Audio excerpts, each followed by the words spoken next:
যেসব এলাকায় বন্যা হয়েছে সেখানে প্রায় অন্তত ৬,৩০০-এর অধিক গ্রাম আসলে সে বন্যায় কবলিত।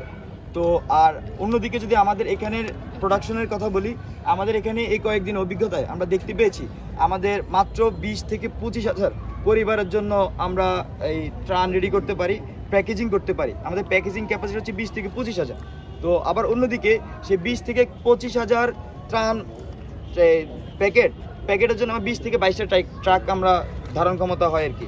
তো প্রতিদিন দেখা যাচ্ছে আমরা ২০ থেকে ২২টা বা ২৫টা বা ১৯টা এরকম সংখ্যক আমরা ট্রাক কিন্তু পাঠাচ্ছি।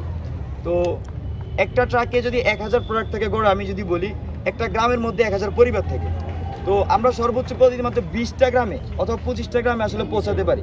কিন্তু আমি গ্রামের সংখ্যা মাত্র বললাম যে ৬,৩০০। তার মানে আমরা যদি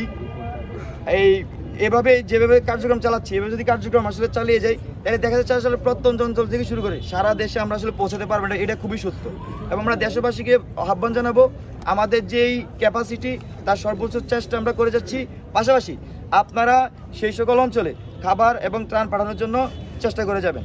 আরেকটি বিষয় উল্লেখ করতে চাই, আমরা কিন্তু রিমোট এরিয়াতে ত্রাণ পাঠানোর জন্য আমরা সেনাবাহিনীর সহযোগিতা নিয়েছি।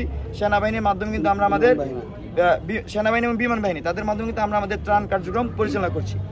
আরেকটি বিষয় আপনারা দেখতে পাবেন যে টিএসসি সহ এই কেন্দ্রীয় খেলার মাঠের মধ্যে অনেকগুলো বস্তা দেখা যাচ্ছে, ব্যাগ দেখা যাচ্ছে এই যে বাইরে, সেগুলো মূলত হচ্ছে কাপড়ের ব্যাগ। আমরা যখন কাপড় বিলি করতে পাঠিয়েছি তখন সেখানকার স্থানীয়রা আমাদেরকে যেটা বলেছে যে আমাদের আসলে খাবারের প্রয়োজন, কাপড়ের প্রয়োজন না। সেই সুবাদে আমরা আমাদের এই কাপড়গুলো এখানে রিজার্ভ রেখেছি এবং আমরা পুনর্বাসনের সময় কীভাবে এগুলো ব্যবহার করবো সেই পরিকল্পনা করছি।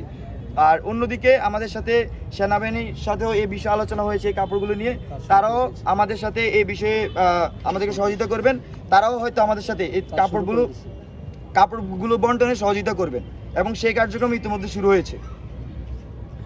আর তৃতীয় আরেকটি বিষয় হচ্ছে যে আমাদের যে মেডিকেল